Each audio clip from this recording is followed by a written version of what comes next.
It is the voice of Indiana County, WCCS 101.1 FM and AM 1160. And our conversation with Alex Kershaw, author of Against All Odds, a true story of ultimate courage and survival in World War II, is brought to you by Marcus & Mack, a law firm representing injured people.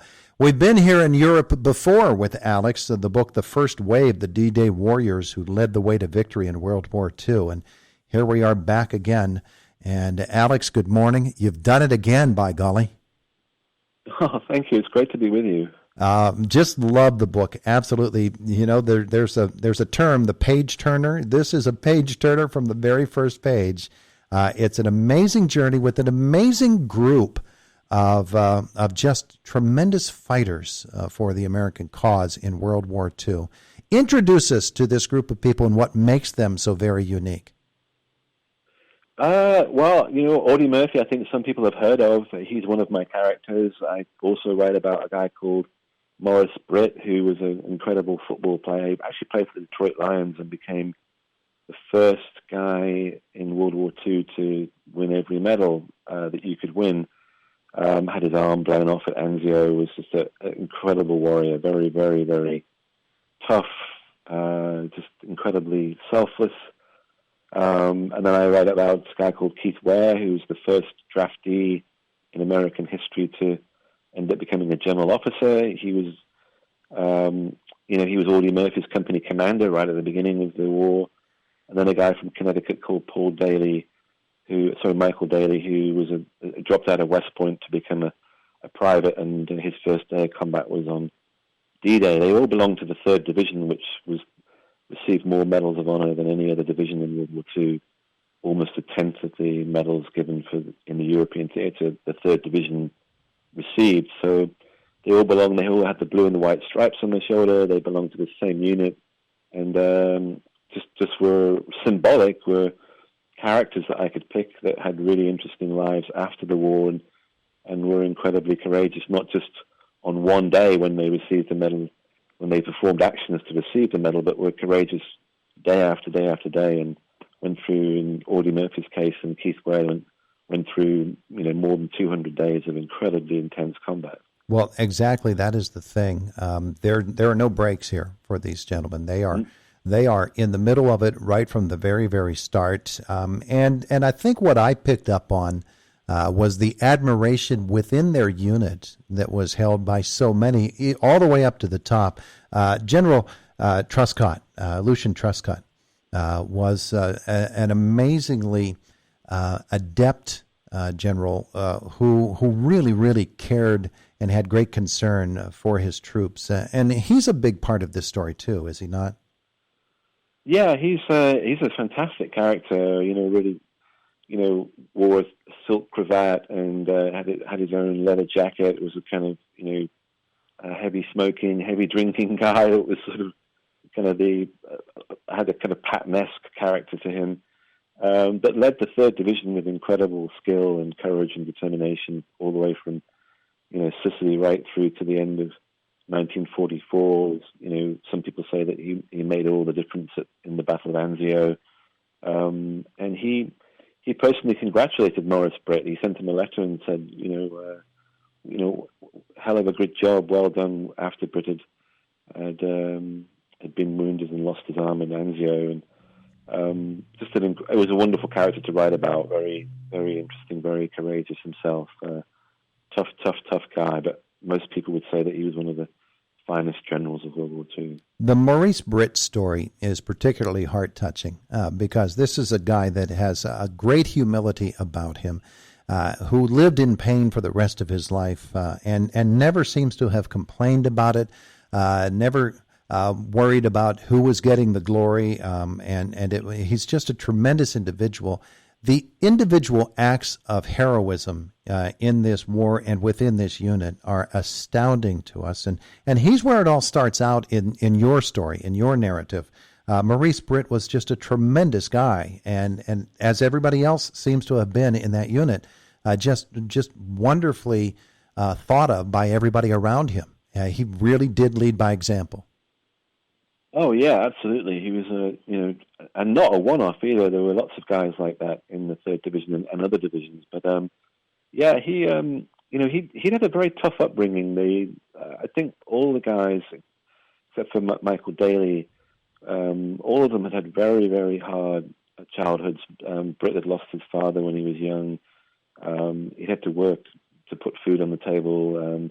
Had gone through a lot of loss and hardship before he even got into the war. But was a very optimistic, very, very humorous, very just an incredibly, had a really beautiful soul and just was made of steel in some ways. And even though he'd lost his arm and went through an enormous amount of trauma, was very, very optimistic and a kind of sunny disposition for the rest of his life. His grandson told me that he's just a very, very positive person. Absolutely. And he is one of those heroes that we meet. Audie Murphy is the story that most people are so familiar with, having seen him in the movies over the years.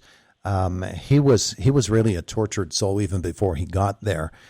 And for him to behave as he did in the worst of war, and to have the kind of courage that he had, and all of these guys have in common the idea that, the ones that didn't come home, those are the true heroes. The ones that came home are the ones that were fortunate, but the ones that didn't come home are every bit as heroic and more as they are. Audie Murphy's story has been well documented down through the years, but you really get inside the story and inside the man, too.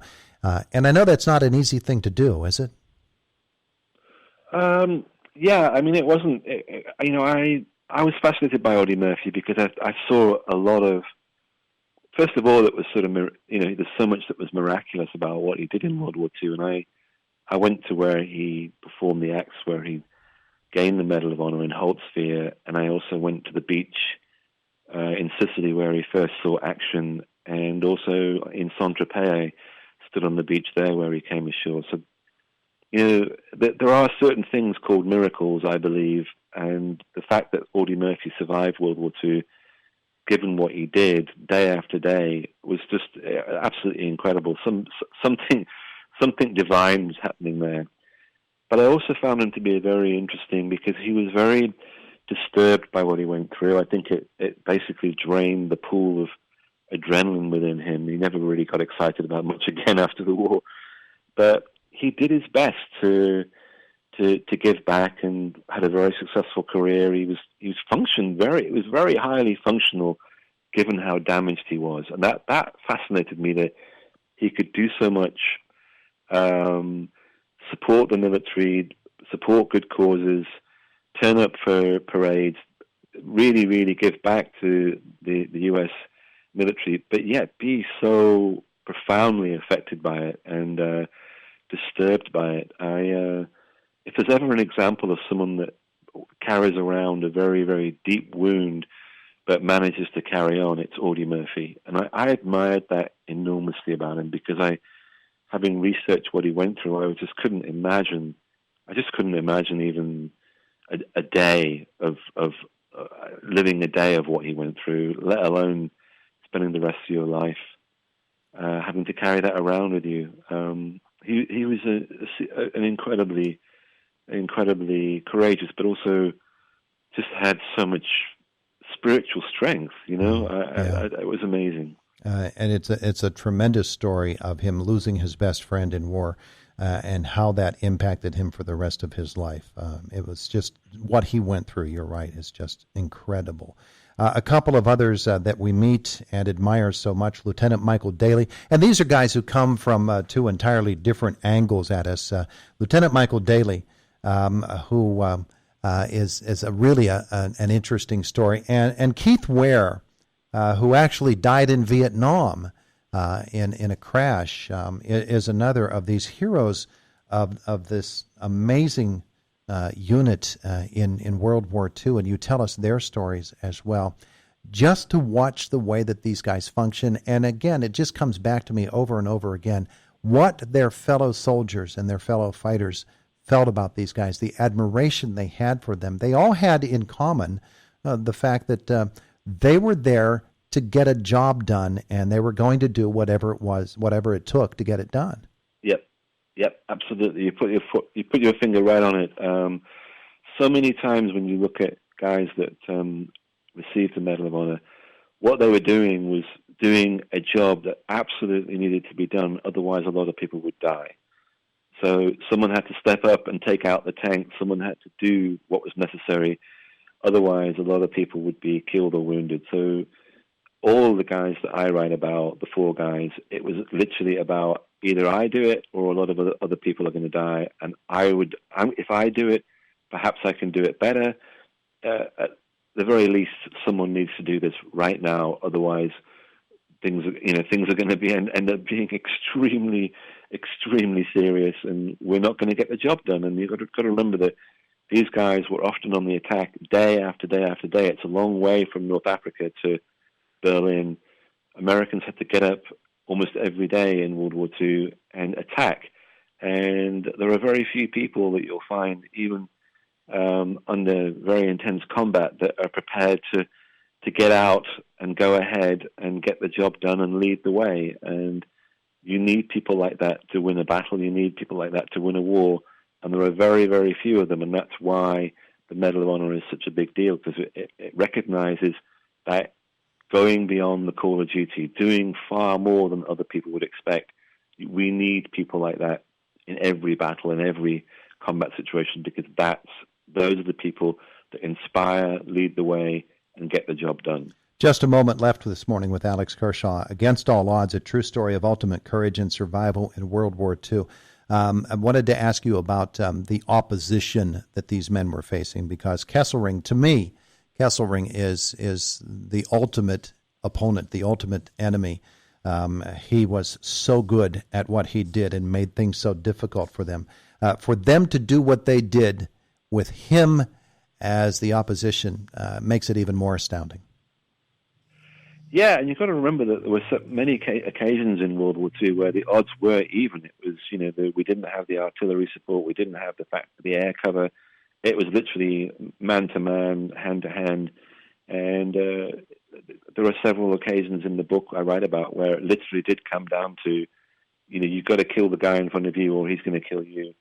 And the conditions were awful, incredibly cold, very, very, very difficult, where it was the best of Americans against the best of the Germans, and we were just as good. But the Germans were phenomenal fighters. They were fighting for their own country right at the end, for their own soil. In Nuremberg, right at the end of the war, just a couple of weeks from the end of the war, they were fighting like tigers, and we were still having to be in incredibly intense, lethal combat right to the last day of the war. The 3rd Division fought right to the very end, and were taking casualties right to the very end. It's an amazing work that you've done for us, helping us to understand as well as we can, this far removed from it, exactly what went through the lives of all of these just tremendous heroes. Against All Odds, a true story of ultimate courage and survival in World War II.